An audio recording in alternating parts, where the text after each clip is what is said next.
Good evening, and thank you for joining me for another Boring Books for Bedtime. I hope tonight's selection provides all the boredom your busy brain needs to quiet down and let you get some sleep. Before we begin, I'd like to give a special shout out of thanks to some new members of our Patreon family.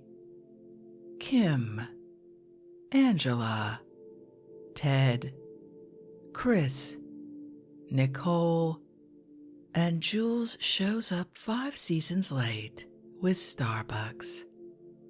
Thank you all so much for supporting this podcast. By becoming members of Patreon, you help us remain 100% listener supported and ad-free for everyone, and it's very much appreciated. If you're interested in supporting Boring Books for Bedtime and finding out more about the perks available to subscribers, including exclusive episodes, full books, and giveaways found nowhere else, you'll find a link to Patreon in the show description. You'll also find a link to buymeacoffee.com, where you can support us with a one-time tip. No subscription required. I hope you'll take a moment to check them out. Now, let's read and relax. Find a comfortable spot. Adjust your volume. Take a nice deep breath in.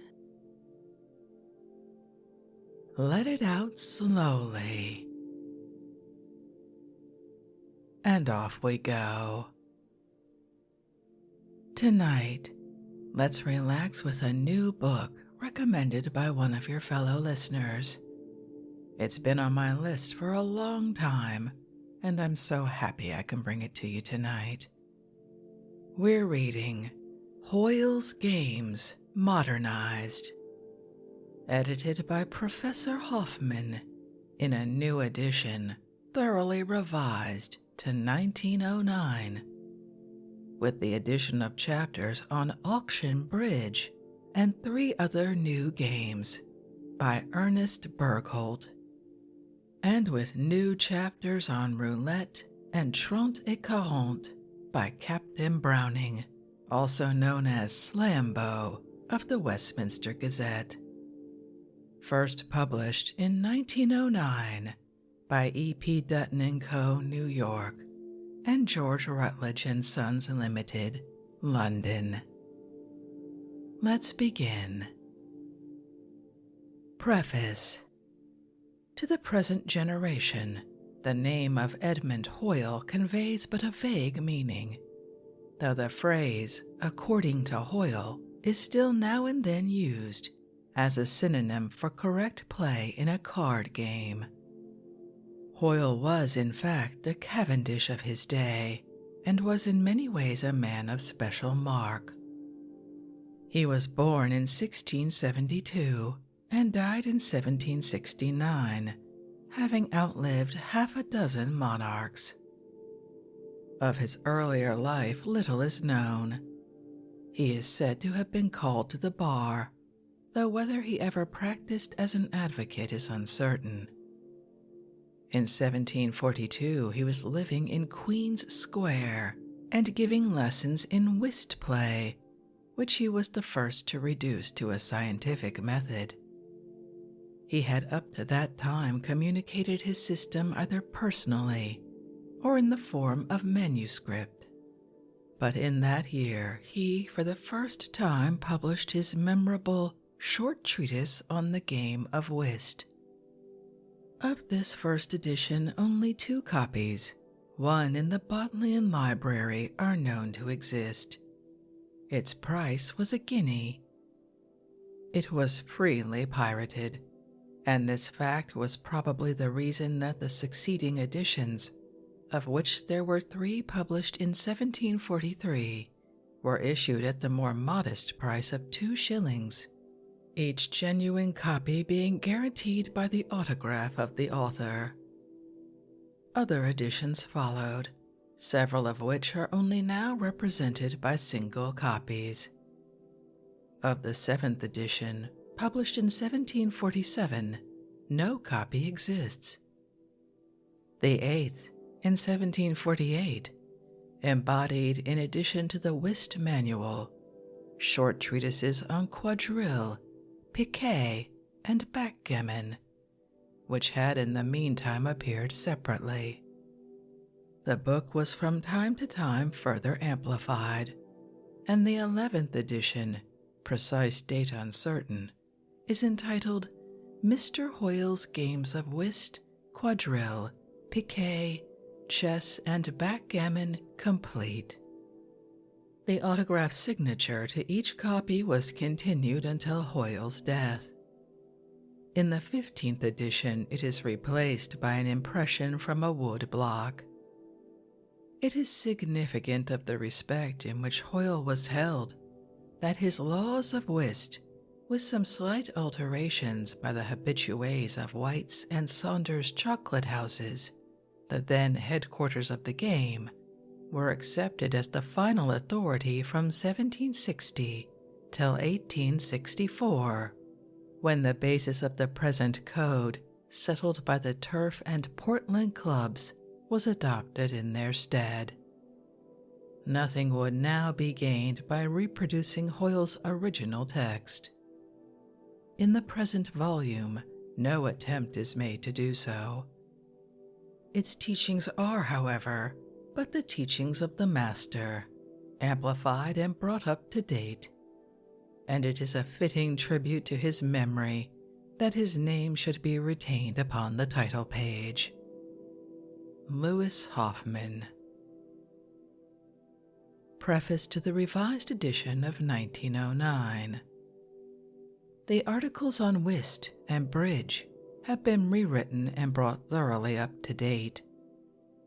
Those on billiards, pool, and snooker pool have been completely revised, and all the recent changes in rules have been either incorporated or quoted. Entirely new chapters have been added on auction bridge, 500, quinto, and poker patience.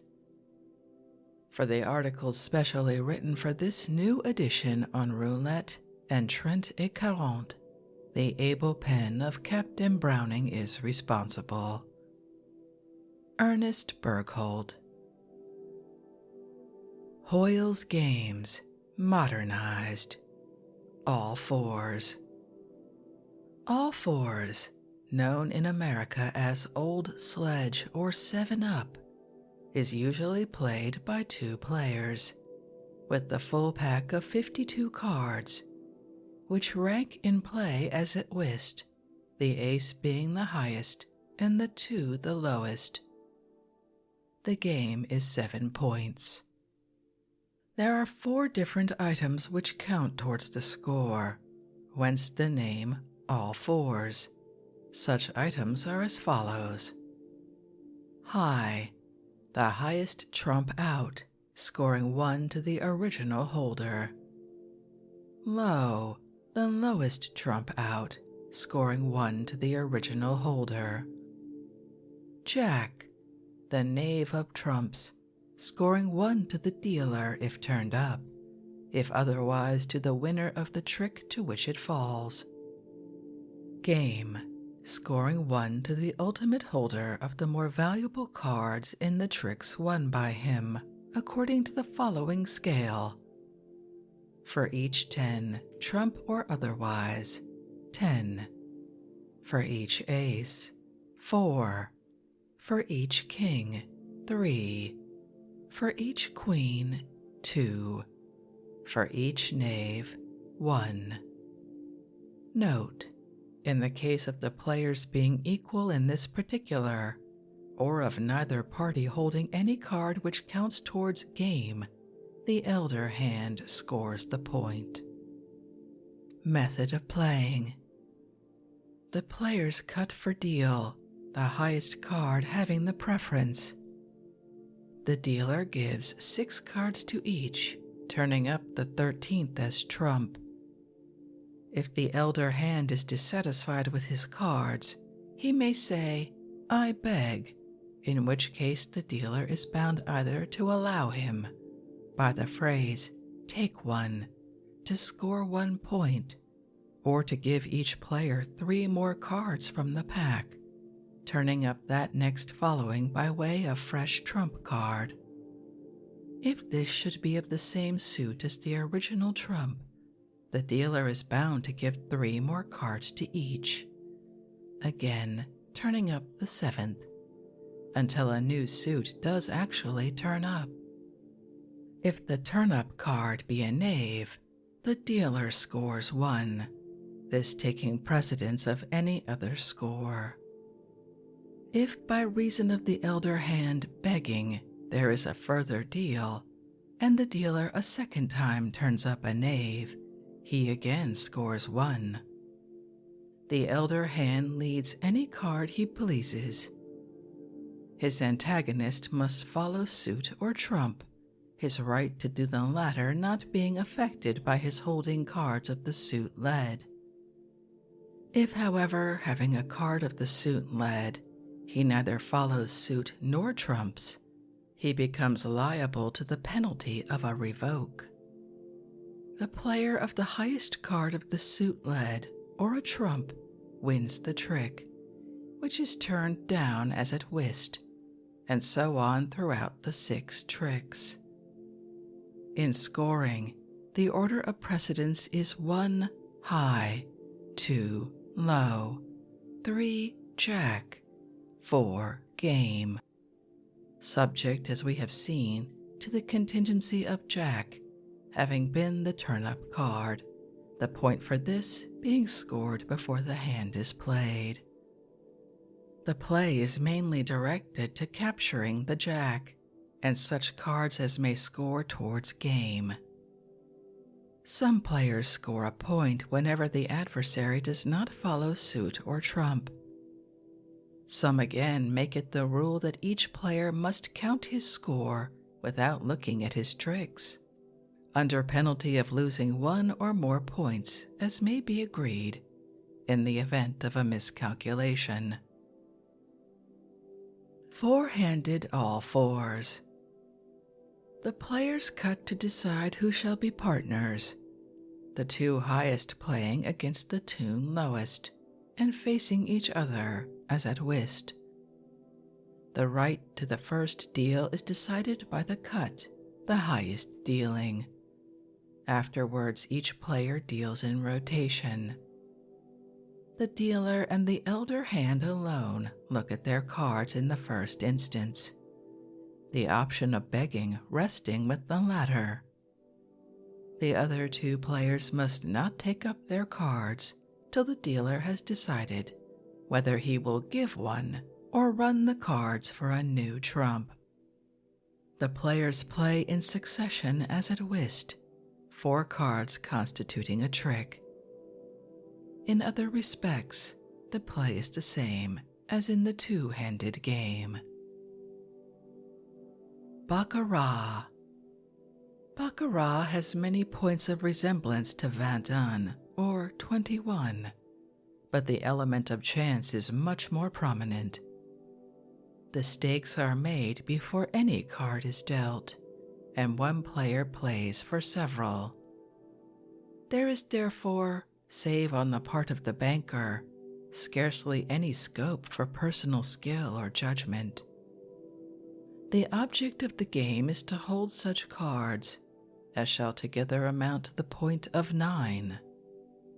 The cards from ace to 9 count each according to the number of its pips. Court cards are equivalent to 10s, and 10 at this game is baccarat, a synonym for 0. Thus a player holding a 3 and a 10 or court card is considered to have 3 only. A player holding 2 10s and a 5 counts 5 only. And not only is a 10th card baccarat, but 10 occurring as part of a total score, however made, is disregarded. so that a 5 and a 6 count not as 11, but as 1 only. 3, 7, and 5 not as 15, but as 5, and so on. There are 2 forms of baccarat, known respectively as baccarat chemin de fer and baccarat banque, the latter being the version more frequently played. A description of baccarat chemin de fer will, however, be the best introduction to the explanation of baccarat banque, and we therefore take it first in order. Baccarat chemin de fer. 6 full packs of cards of the same pattern are used, shuffled together. The players seat themselves round the table. In the center is a basket for the reception of the used cards. If there is any question as to the relative positions of the players, it is decided by lot. The person who draws the first place seats himself next on the right hand of the croupier, and the rest follow in succession. The croupier shuffles the cards and then passes them on, each player having the right to shuffle in turn. When they have made the circuit of the table, the croupier again shuffles, and having done so, offers the cards to the player on his left, who cuts. The croupier places the cards before him, and taking a manageable quantity from the top, hands it to the player on his right, who for the time being is dealer or banker. The other players are punters. The dealer places before him the amount he is disposed to risk, and the players make their stakes. Any punter, beginning with the player on the immediate right of the dealer, is entitled to go bank, viz., to play against the whole of the banker's stake. If no one says banco, which is the formula by which the desire to go bank is expressed, each player places his stake before him. If the total so staked by the seated players is not equal to the amount for the time being in the bank, other persons standing round may stake in addition. If it is more than equal to the amount in the bank, the punters nearest in order to the banker have the preference up to such amount, the banker having the right to decline any stake in excess of that limit. The stakes being made, the banker proceeds to deal 4 cards, face downwards, the first for the punters to the right, the second to himself, the third for the punters, the fourth to himself. The player who has the highest stake represents the punters. If 2 punters are equal in this respect, the player first in rotation has the preference.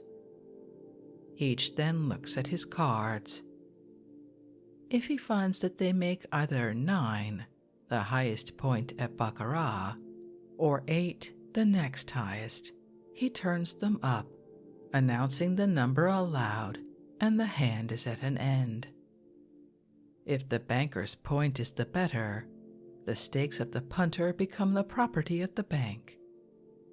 If the punter's point is the better, the banker, or the croupier for him, pays each punter the amount of his stake. The stakes are made afresh, and the game proceeds. If the banker has been the winner, he deals again. If otherwise, the cards are passed to the player next in order, who thereupon becomes banker in his turn.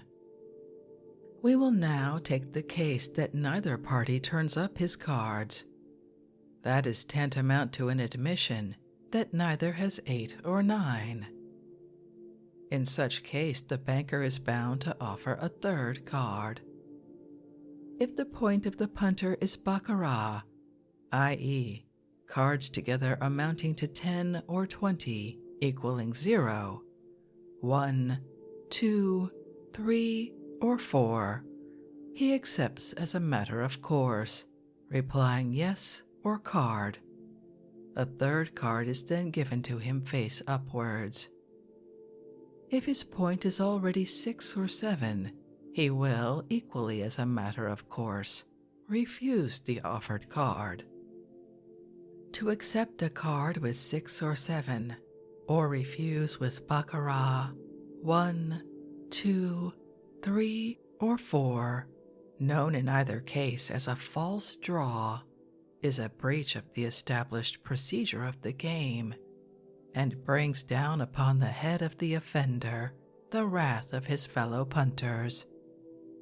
Indeed, in some circles, he is made liable for any loss they may incur thereby, and in others is punishable by a fine. At the point of 5 and no other, is it optional to the punter whether to take a card or not. Nobody has the right to advise him or to remark upon his decision. The banker has now to decide whether he himself will draw a card, being guided in his decision partly by the cards he already holds, partly by the card, if any, drawn by the punter, and partly by what he may know or guess of the latter's mode of play. If he has hesitated over his decision, the banker may be pretty certain, unless such hesitation was an intentional blind, that his original point was 5, and as the third card, if any, is exposed, his present point becomes equally a matter of certainty. The banker, having drawn or not drawn as he may elect, exposes his cards and receives or pays as the case may be. Ties neither win nor lose, but the stakes abide the result of the next hand. The banker is not permitted to withdraw any part of his winnings, which go to increase the amount in the bank. Should he at any given moment desire to retire, he says, "I pass the deal." In such case, each of the other players in rotation has the option of taking it, but he must start the bank with the same amount at which it stood when the last banker retired. Should no one present care to risk so high a figure, the deal passes to the player next on the right hand of the retiring banker, who is in such case at liberty to start the bank with such amount as he thinks fit, the late banker now being regarded as last in order of rotation, though the respective priorities are not otherwise affected. A player who has gone bank and lost is entitled to do so again on the next hand, notwithstanding that the deal may have passed to another player.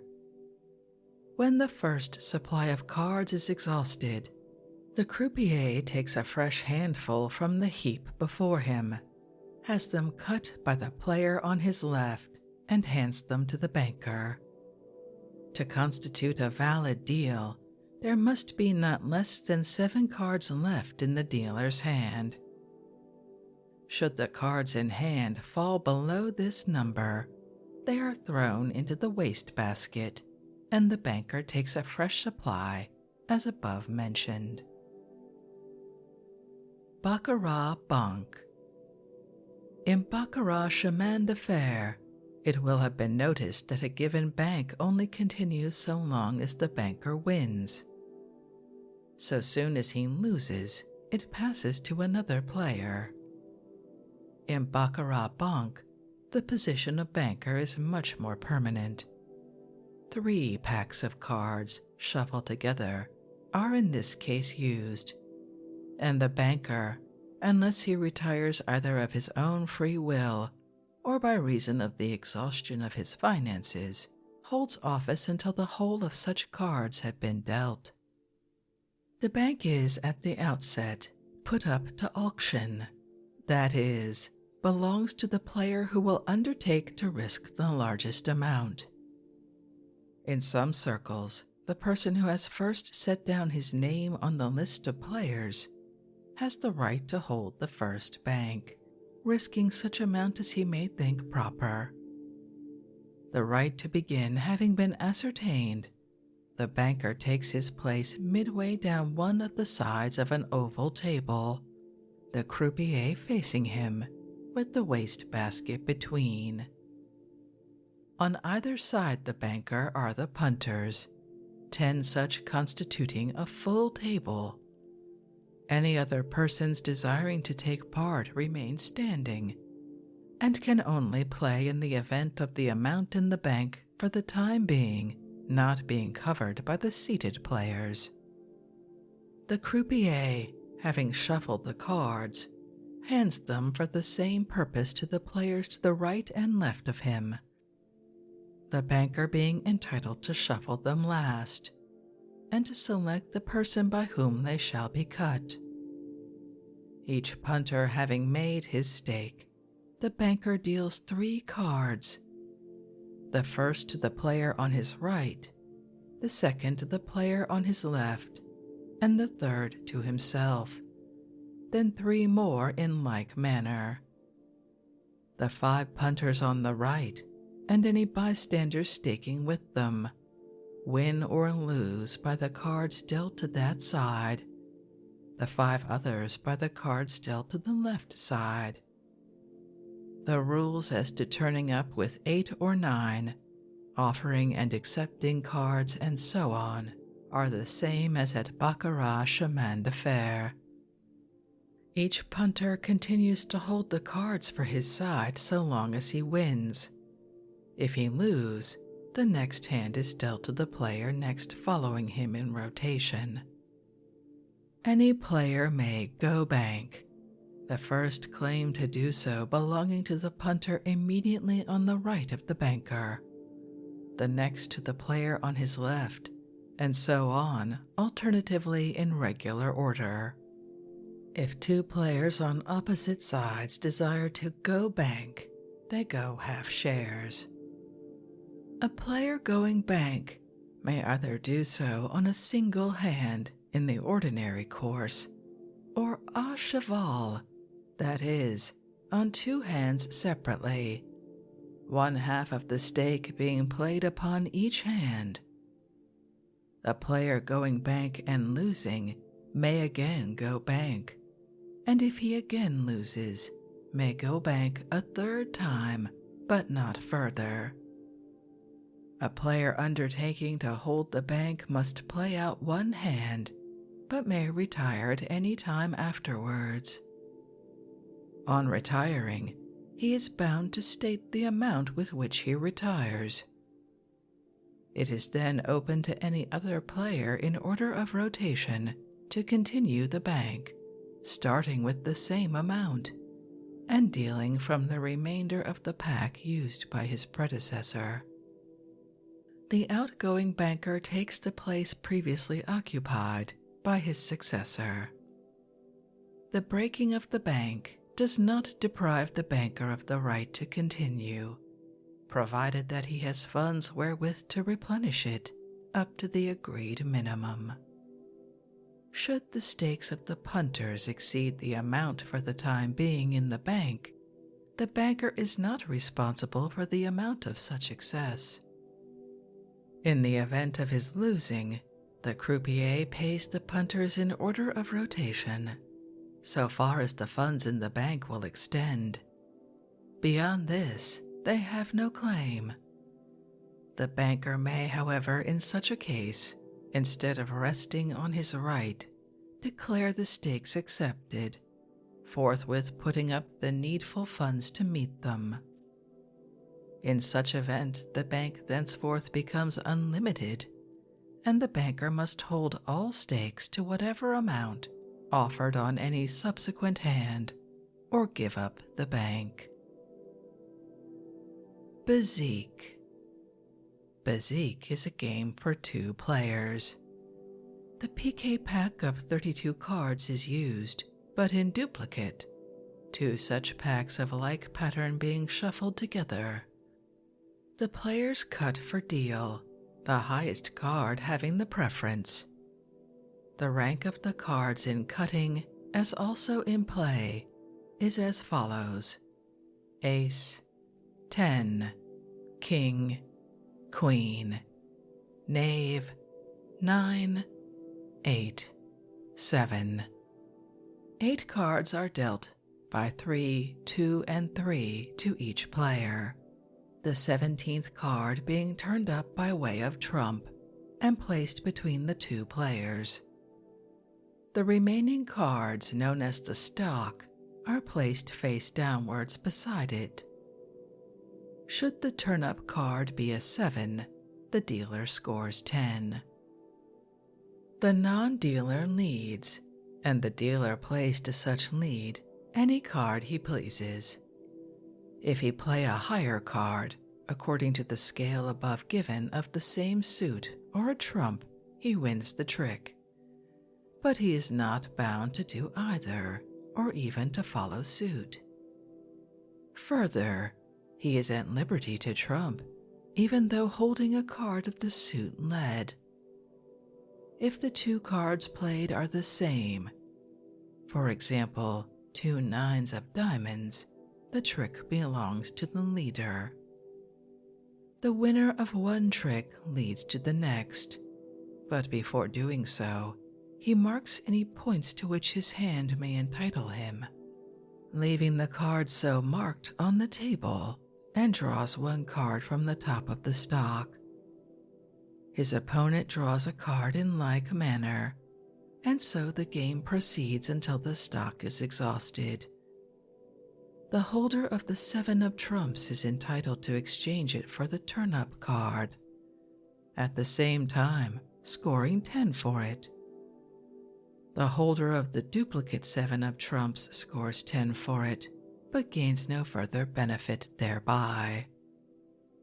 The game is usually 1,000 up, but as the score proceeds by tens or multiples of 10, this number is pretty quickly reached. At the earlier stage of the game, the player scores for the cards he holds in his hand, certain cards or combinations of cards duly declared, entitling him to score so many points as follows. For the 7 of trumps turned up by the dealer or declared by either player, 10 points. For the second 7 of trumps, 10 points. For the last or 32nd trick, 10 points. For a common marriage, that is, king and queen of any plain suit declared together, 20 points. For a royal marriage, i.e., king and queen of the trump suit declared together, 40 points. For single Bezique, the queen of spades and knave of diamonds, 40 points. For double Bezique, the same combination again declared by the same player with fresh cards, an additional 500 points. For 4 knaves of any suits, e.g. 2 knaves of spades and 2 of hearts duly declared, 40 points. For 4 queens duly declared, 60 points. For 4 kings duly declared, 80 points. For 4 aces duly declared, 100 points. For sequence of 5 best trumps, ace, 10, king, queen, knave, 250 points. Brisks, aces or tens in the tricks won by either player, each 10 points. In order to score, the cards composing the given combination must be all at the same time in the hand of the player. A card played to a trick is no longer available unless a brisk to score. A player can only declare after winning a trick. Having won a trick, he is at liberty to score any combination he may hold, laying the cards forming it face upwards on the table. If the cards exposed show 2 combinations, he may declare both, but must elect which of them he will score, reserving the other till he again wins a trick. Thus, having king and queen of spades and knave of diamonds on the table, he would say, "I score 40 for Bezique and 20 to score."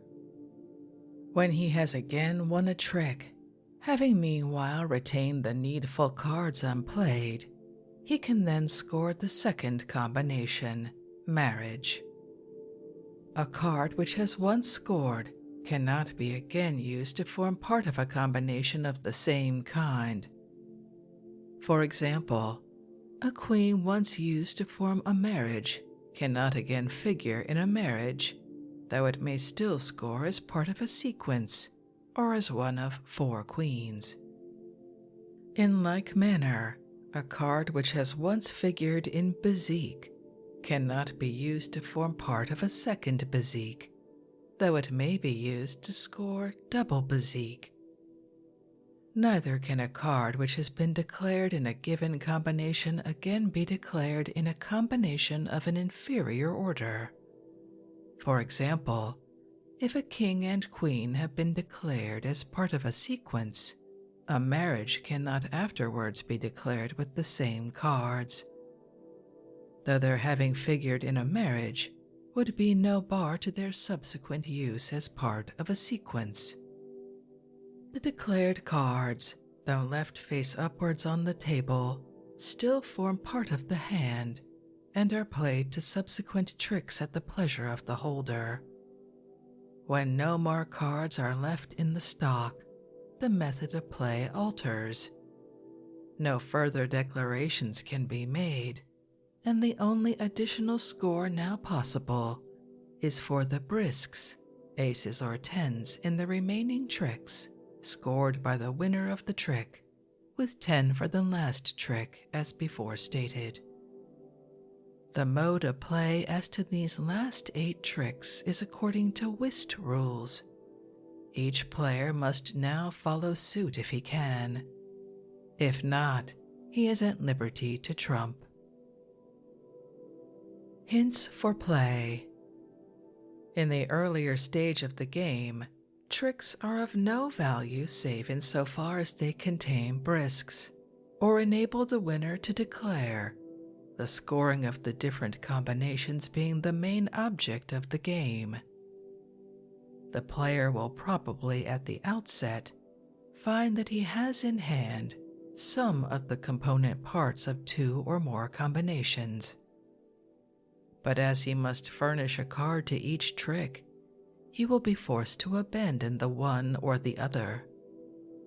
In choosing between them, 2 points should be considered, viz. First, the value of the combination, and secondly, the prospect of making it. As to the last point, he may derive important information from the cards declared by his opponent. Suppose, for instance, that he holds a queen of spades and 2 knaves of diamonds. These he would naturally retain at any cost, in the hope of making double Bezique. But should his adversary declare a marriage in spades, showing that he holds the remaining queen of that suit, all hope of double Bezique is clearly at an end. In the case supposed, it would be the policy of the opponent, knowing or suspecting that double Bezique was aimed at, to keep the queen of spades in his hand as long as he possibly could, even at some considerable sacrifice. When a brisk is led, the second player should win the trick if he can do so without too great a cost. For though a brisk only scores 10 to the winner, the capture of the trick means a loss of 10 to the opposite party, and practically, therefore, makes a difference of 20 to the score. Unless a brisk be led, or you have something to declare, pass the trick or win it with a brisk. The best cards to throw away are the 7s, 8s, 9s, and knaves of plain suits, other than the knave of diamonds, which should be retained on the chance of making Bezique. It is generally better to risk losing an ace than a queen or king, the two latter having the greater chance of scoring. If you chance to hold 3 aces at an early stage of the game, with no prospect of a more valuable combination, retain them in the hope of drawing a 4th. In any other case, make tricks with aces in plain suits whenever you can. Sequence cards should be kept in reserve as long as possible. A duplicate of a sequence card, though valueless for scoring purposes, should still be held up, as the uncertainty respecting it may hamper your opponent. Even more important than sequence cards are the Bezique cards. After scoring Bezique, the declared card should still be retained until it becomes clear that double Bezique is unattainable. At a late period of the game, when the opportunities for declaration are growing limited, it is often wise to declare, say, double Bezique, without previously declaring single Bezique, or sequence without previously declaring a royal marriage.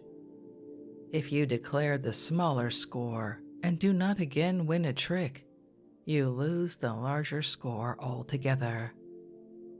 When the stock is nearly exhausted, take a trick whenever you can, as you thereby deprive the adversary of the opportunity of scoring his remaining cards. Note at this stage the exposed cards of the adversary, as you will thereby play the last 8 tricks to greater advantage. In the play of the last 8 tricks, your main object is to make your brisks and capture those of the enemy. Reserve, if possible, a good trump wherewith to secure the last trick.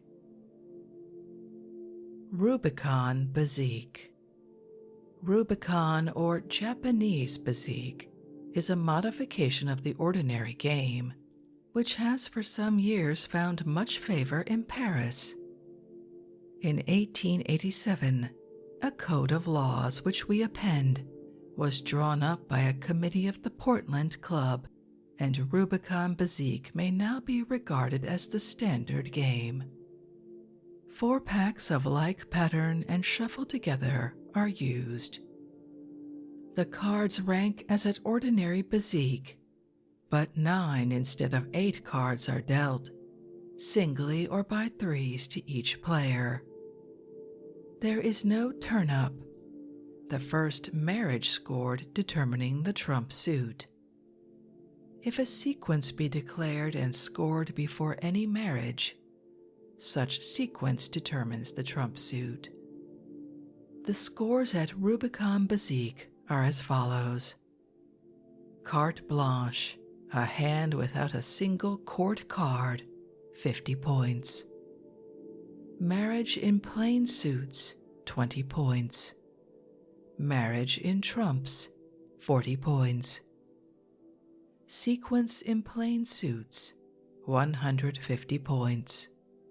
Sequence in trumps, 250 points. Single Bezique, 40 points. Double Bezique, 500 points. Treble Bezique, 1,500 points. Quadruple Bezique, 4,500 points. 4 knaves, irrespective of suit, 40 points. 4 queens, 60 points. 4 kings, 80 points. 4 aces, 100 points. The procedure as to playing and drawing is the same as at ordinary Bezique, save that the tricks are left face upwards in a heap between the players until a brisk is played, when the winner of the trick takes them up and turns them face downwards near himself. The value of each brisk is 10 points, but they are not scored till the close of the game, and in certain events may not be scored at all. Only 1 declaration can be scored at a time, and that only, save in the case of carte blanche, by the winner of a trick. But if on the cards exposed the player has more than one combination to score, he may score whichever he prefers, at the same time calling attention to his further claim by saying and blank points to score. A player is not bound to declare any combination, even when exposed upon the table, unless he thinks fit. If he is compelled to play a card of the combination before he has actually scored it, the right to score is at an end. A card declared in a given combination may not again be declared in an inferior combination of the same class.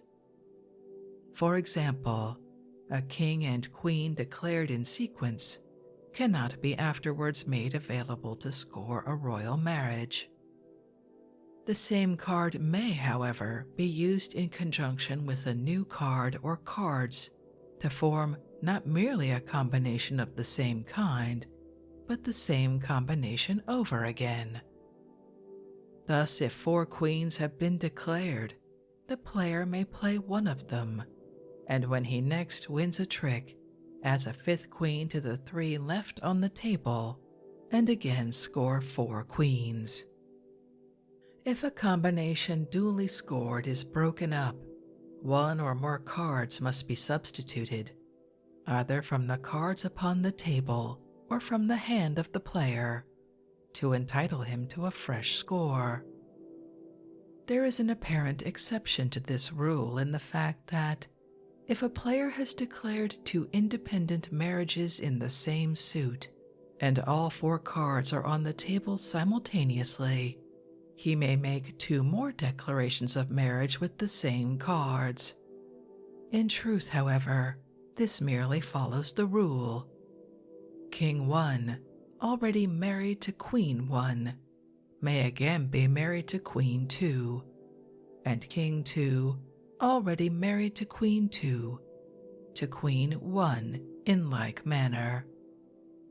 A player who has 2 or more declarations to score may elect which he will score first, the other remaining in abeyance.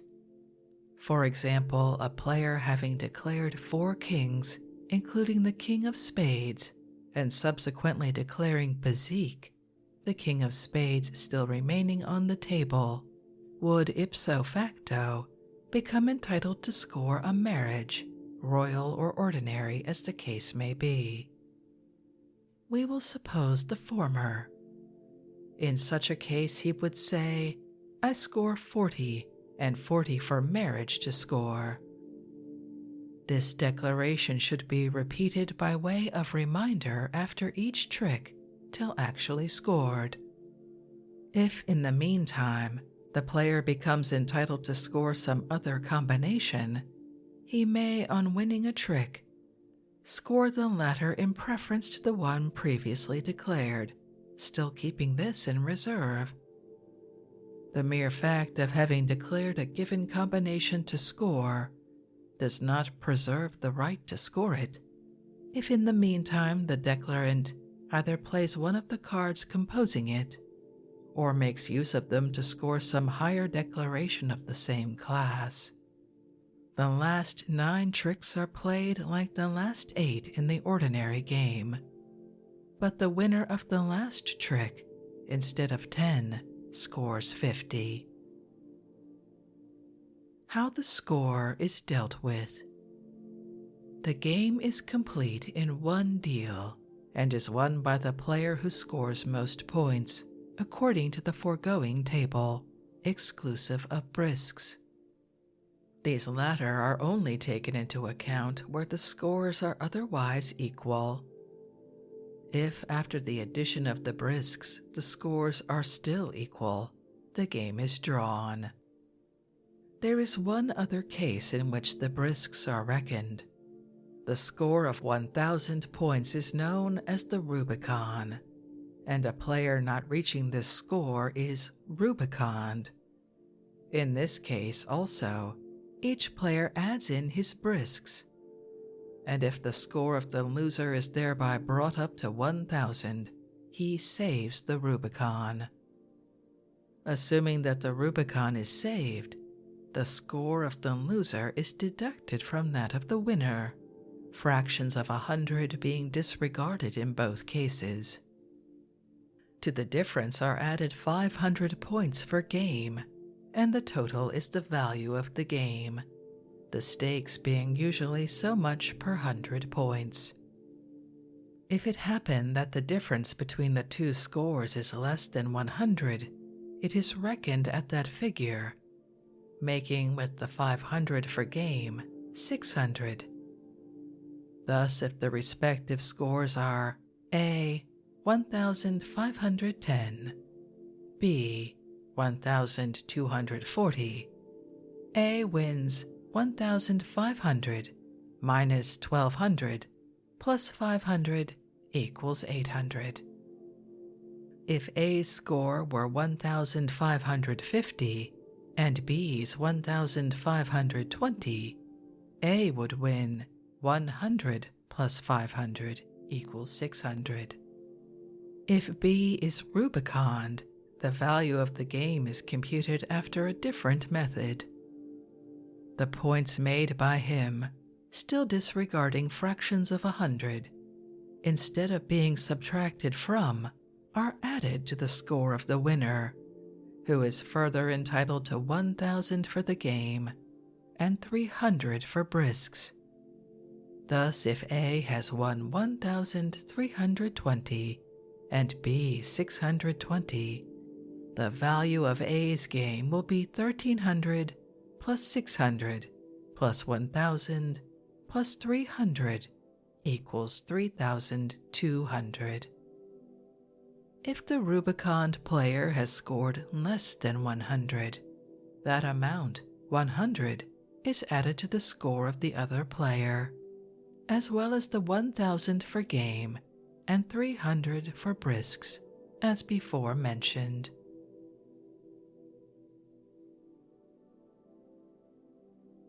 And with that explanation of scoring Rubicon Bezique, which was not confusing in any way, I think we'll conclude this evening's reading from Hoyle's games Modernized, which, I confess, kind of makes me want to try Bezique. But we have many, many more games to choose from when we continue with this work, and I hope you enjoyed that. If you'd like to read this work for yourself and try some of these games, as always, you'll find a link to a free ebook from Project Gutenberg in the show description. If you'd like to connect, suggest a boring book you'd like to hear read, or request more from one we've already started, you can drop me an email via our website, www.boringbookspod.com. It's always a pleasure to hear from you. Thank you so much for joining me for this evening's reading. Until our next boring book, good night.